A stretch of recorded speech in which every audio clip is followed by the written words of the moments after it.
तो चलिए दोस्तों शुरू करते हैं नागराज के बाद की सीरीज की दूसरी कॉमिक्स फ्यूल का दूसरा भाग ताक। आहा, नागराज का मरता हुआ चेहरा कितना अच्छा लग रहा है।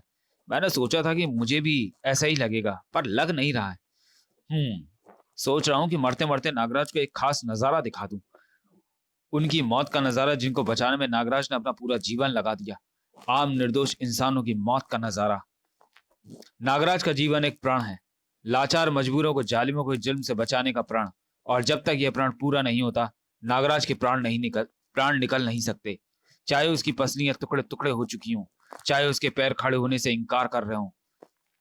ये तो मौत को चुनौती दे रहा है। असंभव। जब तक विनाश नहीं मरेगा, विनाशक नहीं मरेगा। तुम्हारा ड्रैगन तो गया, यह ड्रैगनोर को मारेगा कैसे? ऐसे। तब उसने इस हालत में ग्लोब को उठा लिया और 100 फुट ऊपर उछाल दिया। अब तुम्हारे ड्रैगन की आग बाहर नहीं आ पा रही है, बल्कि इसके अंदर की तरफ बढ़ रही है। यह समझना ज्यादा मुश्किल नहीं है कि नतीजा क्या होगा। उस वक्त मैं ये नहीं जानती थी कि वह टेलीकास्ट पूरे विश्व में देखा जा रहा था। कोई देखने के लिए जगा हुआ था, तो कोई जागकर देख रहा था। सबके लबों पर नागराज की सलामती के लिए दुआएं थी। पर दुआएं भी क्या करती, जब नागराज की बेचैनी मौत के आगोश में जाकर ही दूर होनी थी। ग्लोब तक के टुकड़ों में सबसे बड़ा टुकड़ा 1 इंच का था। नागराज को तो उतना अवशेष भी नहीं मिला। हमने पहले कई बार नागराज का शरीर छोड़ा था, पर यह ख्याल हम में से किसी को भी नहीं था कि अब हमको वापस जाने का मौका कभी नहीं मिलेगा। हमको तो बस एक ही ख्याल था कि हम कैसे नागराज की आंखें बन जाएं, कैसे हम राज की खो रही इज्जत को वापस ले आएं। माल या जान?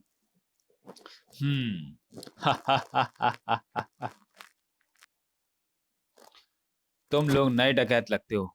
ये ग्लोब बैंक की हेड ब्रांच है बच्चों। Cashier deposits. इसको सिर्फ एक ही हालत में लूटा जा सकता है, सपने में। क्योंकि इसकी सुरक्षा रिटायर हुए ब्लैक कैट कमांडोज करते हैं, कैट सिक्योरिटी के गार्ड्स। पिस्तौल फेंक दो। अरे ये गन तो नकली है। असली खरीदने लायक पैसे होते तो बैंक लूटने की जरूरत क्यों पड़ती? बैंक लूट पाने का सपना देखना छोड़ दो। 4 के खिलाफ 3, ये तो फाउल है। हम ना तो बेईमानी करते हैं ना सहते हैं। झगड़े का टाइम नहीं है। 4 के खिलाफ 1 लड़ेगा। मैं। ये लूट हो रही है या किसी फिल्म का शूट? वेट वेट, ये हो क्या रहा है? ये बैंक डकैती है? ये एक डेमोन्स्ट्रेशन था।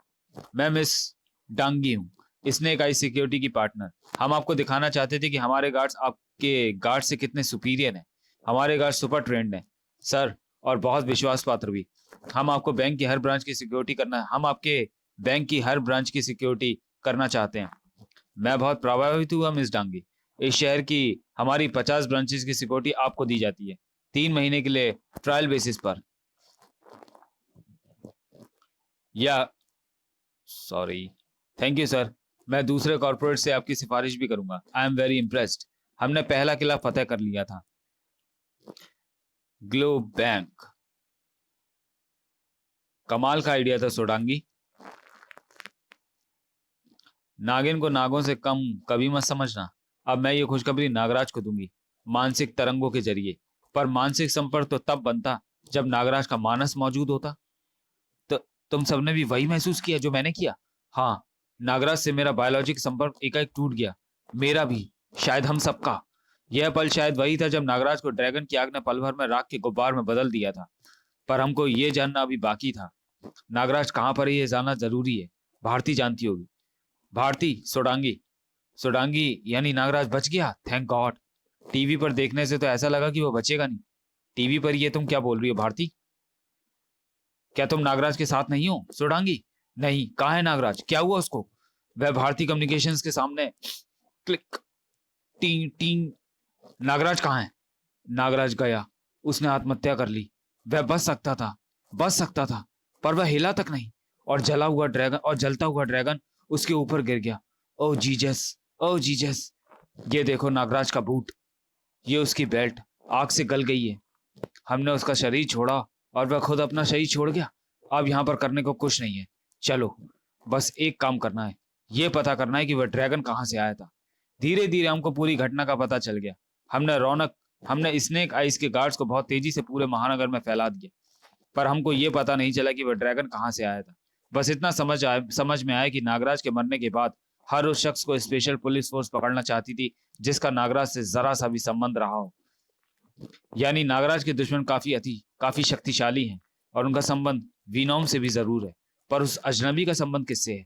कौन है वह जो दुनिया को अपने इशारों पर नचाना चाहता है?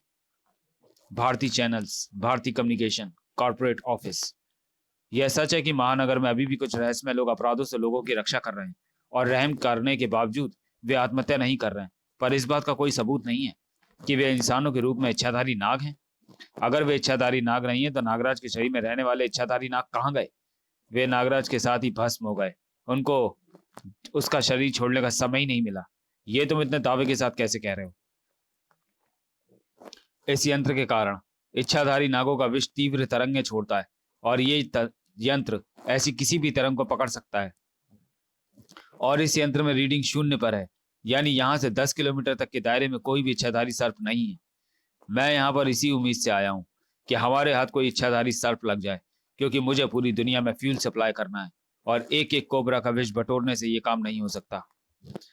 ऑयल टैंकर किंग मैमोथ आपको कड़ी टक्कर देने की तैयारी कर रहा है। उसने पेट्रोलियम को फिर से दुनिया के कोने कोने में पहुंचाने के लिए एक नया प्लान बनाया। इसी सिलसिले में वह कल महानगर भी आने वाला है। मैमोथ मरने आ रहा है। अब ना रहेगा मैमोथ और ना रहेगा उसका प्लान। मेरा यहाँ पर आने का मुख्य मकसद मैमोथ को रास्ते से हटाना है। मेरा यह मकसद तो पूरा होकर रहेगा, पर इच्छाधारी नागों का पहला मकसद पूरा होता नजर नहीं आ रहा है।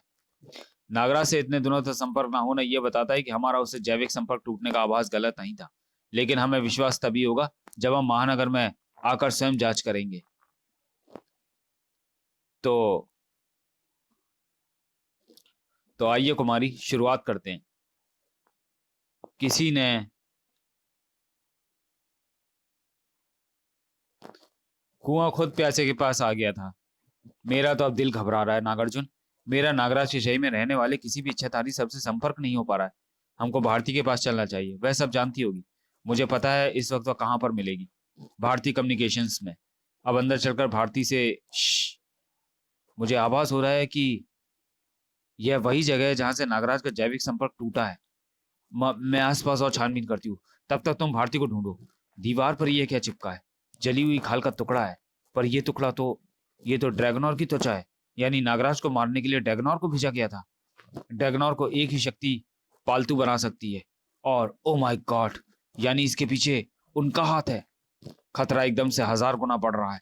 इतनी सदियों के बाद वे फिर से सिर उठा रहे हैं और हम शायद उसके लिए तैयार नहीं हैं। मुझे नागार्जुन को रोकना होगा, वापस जाना होगा। वापस जाने के रास्ते बंद हो चुके थे। मुझे भारती से मिलना है। भारती? अब वह यहाँ नहीं बैठती। फिर वो कहाँ मिलेगी? पता नहीं। Okay, good day sir.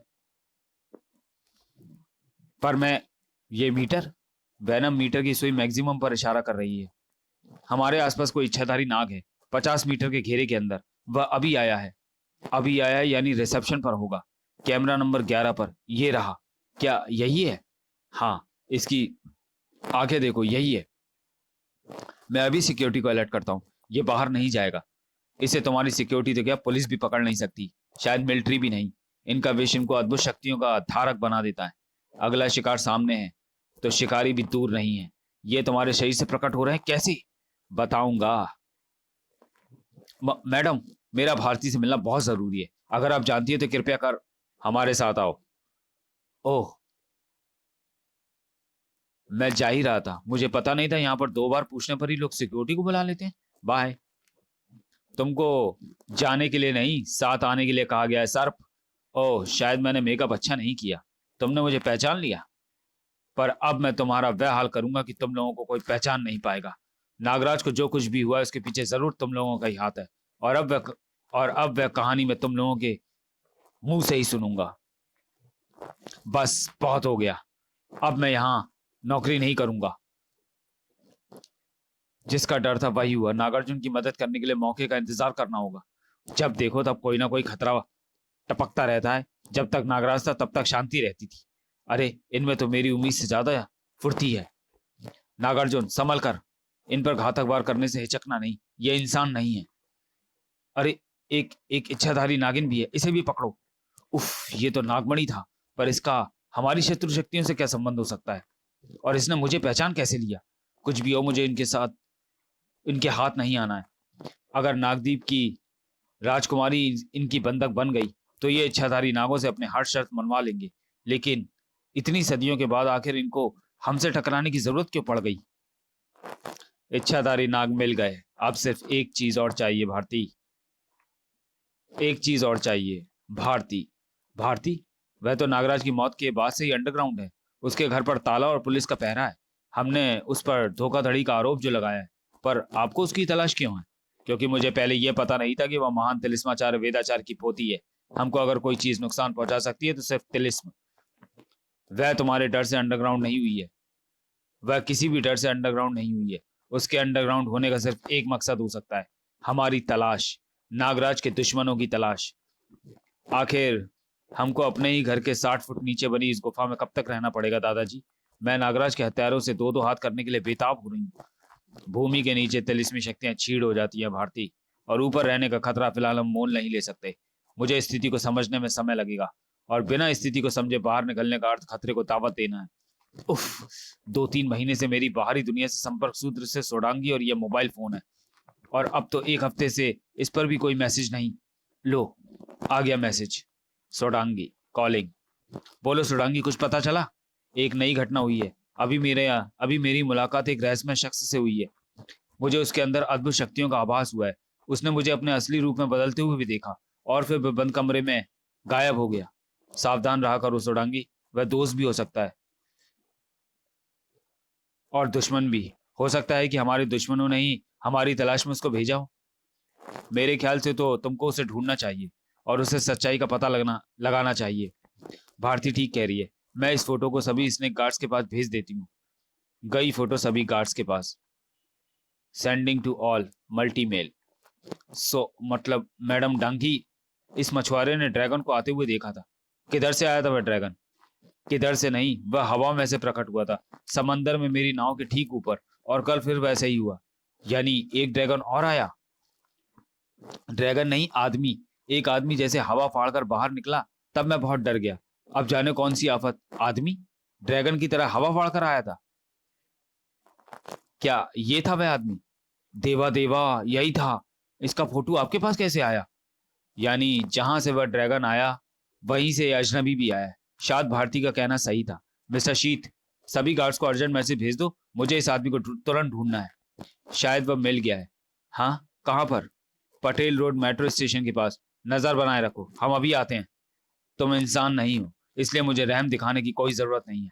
उफ, ये मैंने क्या किया? इनमें से कम एक को तो जिंदा रखना चाहिए था। अब इनसे पूछताछ कैसे करूं?